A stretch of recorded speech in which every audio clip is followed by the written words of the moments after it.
Hey guys, Lenny Revell here for Revell Philosophy and Spirituality. And in this video I wanted to specifically cover the differences between Son of God and Son of Man. Now, for thousands of years people have worshipped Jesus Christ. Some people believe that he was God, some people believe he was man and God. Some people believe he was just a man, and some don't even believe he existed at all. This video is for the people that do believe he existed in some kind of way. So let's take this down really quick. Son of Man, which is the easier definition, is in reference to his actual body, his actual ego identity identifying with his material form. That's Jesus of Nazareth. Interesting enough, Jesus wasn't his real name. That's actually Greek. His real name was Yeshua. But the name and title Son of God is a little bit more complicated. Let me try and explain it this way. When you have an exorcism where a demon enters a person through possession, and then you call an exorcist to come and pray over the person and tell it to get lost, sometimes the demon will speak to the priest or whoever's in the room, and when it speaks of its own nature, it's not obviously speaking of the vehicle it's inhabiting, the person that it's inside of.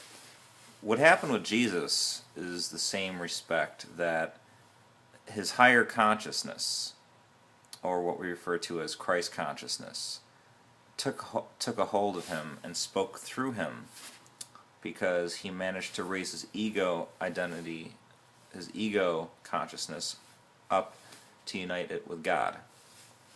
That consciousness, that Christ consciousness, is what is the Son of God and what is the only Redeemer, or an only way to God. Now, you might think, okay, so you're saying that Christianity is the only true religion. No, I'm not. Let me explain this. And yes, I am, in a different way. Let me explain this. Jesus, the man, isn't the only way.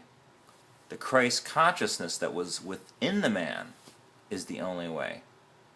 What the hell does that mean? Well, let's consider, if you want to talk about Son of God, we got to talk about what God is. God is obviously not a man. He's a consciousness. He's a spirit.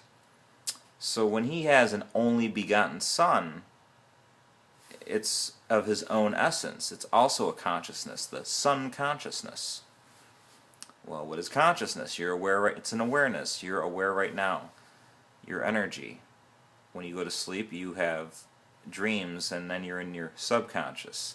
And there's even a deeper level called the superconscious.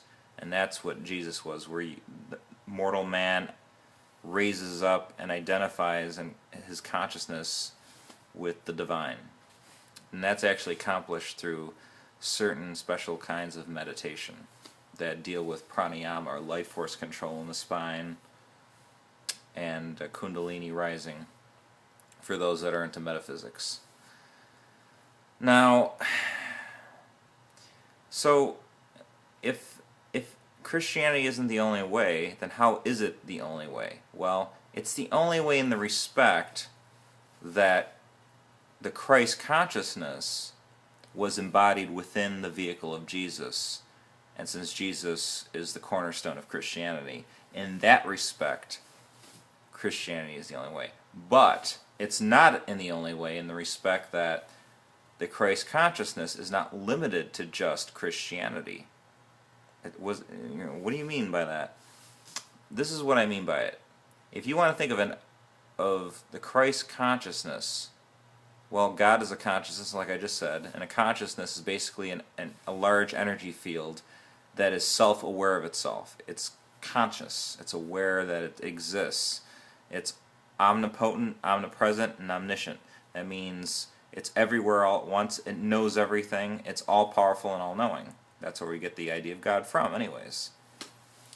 So when you have that kind of a consciousness, that pretty much infallible, infinite consciousness, and you have a sun, you have another facet off of the same diamond of the same consciousness.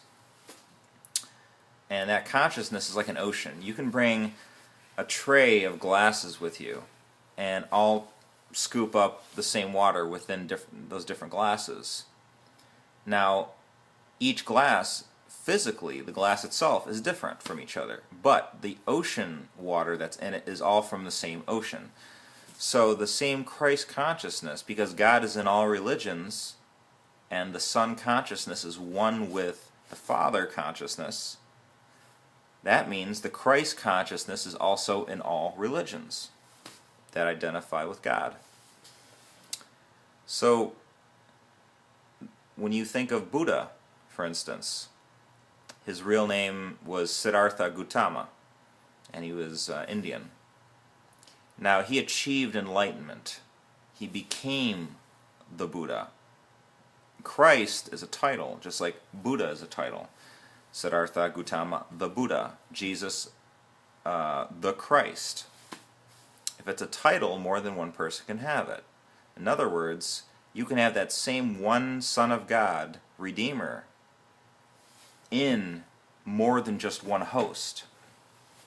Right? So Buddha was a Christ, by definition. Krishna, from Hinduism, was also a Christ. Because all those different manifestations all embodied the same one Son of God principle, that same Christ principle in all of them. Krishna comes from the word Christos, which means oil, just like Christ does.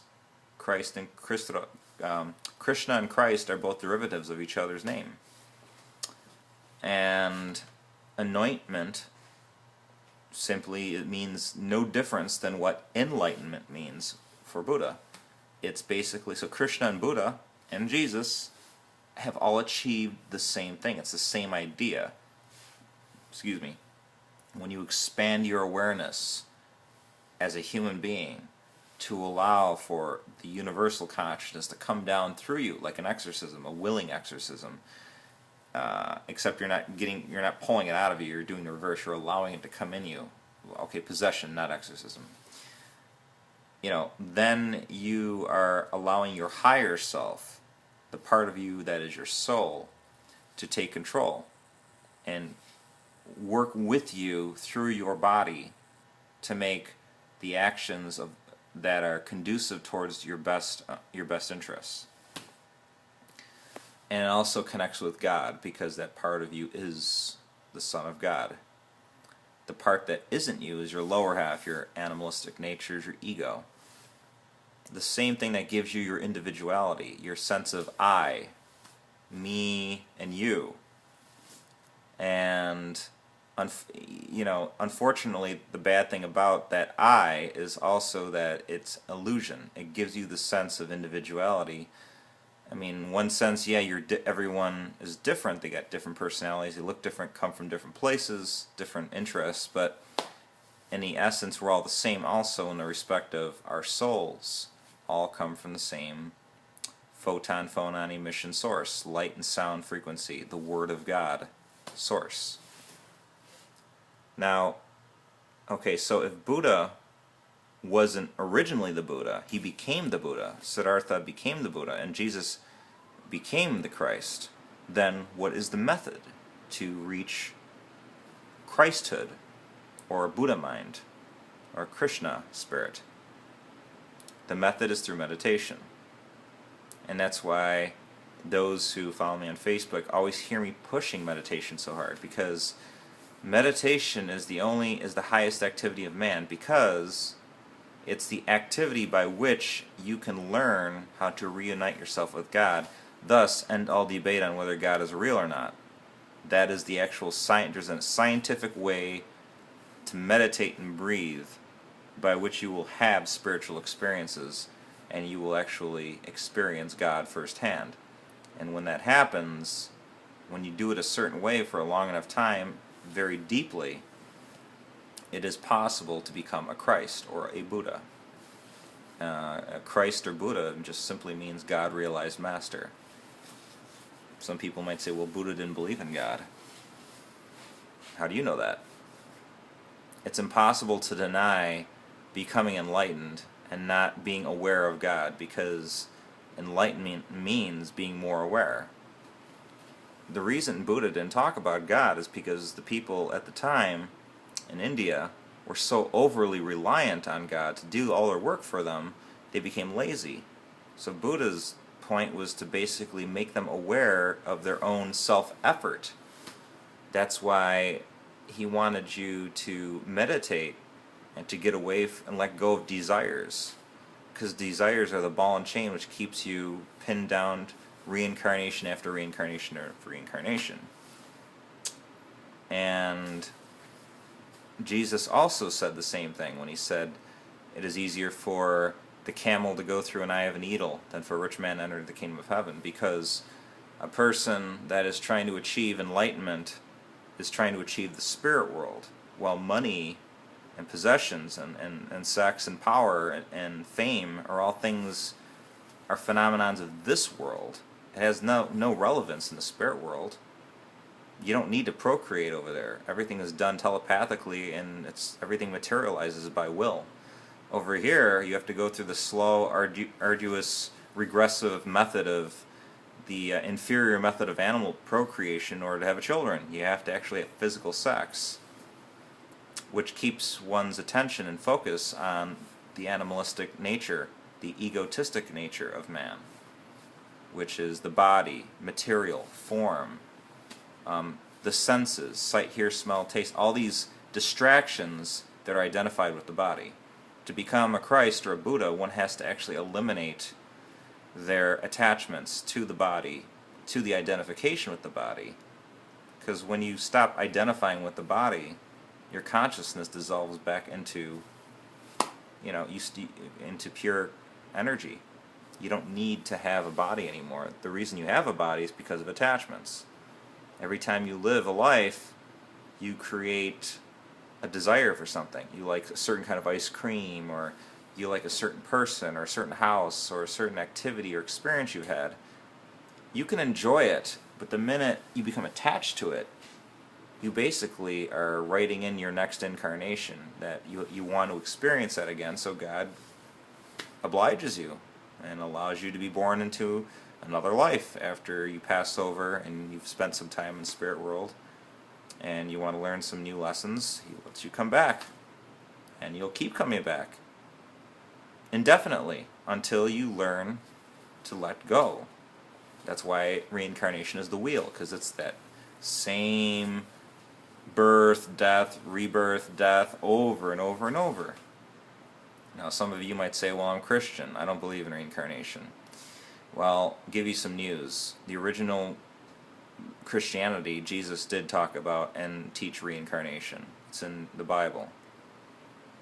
And Jesus visited India in his missing years. It's in the original Gnostic and Essene texts. You all can go and buy it if you don't believe me. It talks. There's an entire chapter of actual times and moments and stories of him interacting with different yogis and different monks and things like that while he's spending his time there.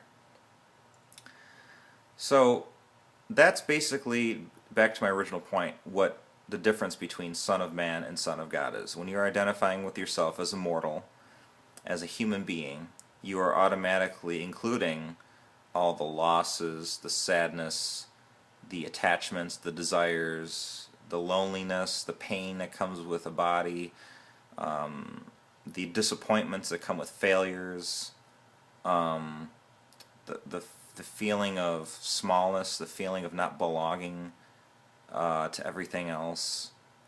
It's all that same. That's the downside of having individuality, is that separation makes you feel like you're no longer part of something.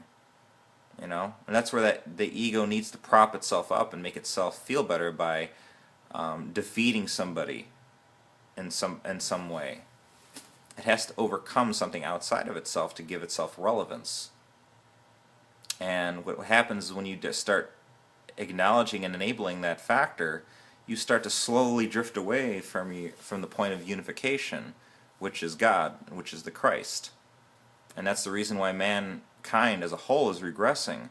It's too much oversaturated with TV and junk food and distractions and political fights and sexist fights and this war on that, and and it's all these different kinds of things that make a person just forget that he should center himself, go inside, and give every day some time to himself where he can meditate and connect with himself. Because that's the only time you really have any serious clarification spiritually wise. So I encourage everyone to learn some sort of meditation. It doesn't have to be the kind I do. You can have any kind you want, as long as it's time alone, where it's quiet. You could sit down and learn how to breathe a certain way diaphragmically, keeping your spine straight, and reconnect with your higher self. You can label it anything you want. Talk to God, your higher self, become one with yourself. That's there you go, there's a title right there. Become one with yourself. What does that mean? Yourself is the soul. So if you're always out playing with the body, you're one half of a whole. That's why you're always looking for relationships and friendships, distractions, because you feel like not complete. That's why you think, I need this clothes, or I need to do this or do that. When you're one with yourself, that stuff becomes juvenile and silly. You only just cater it to it just to make other people happy and less insecure around you that kind of partake of this sort of thing all the time.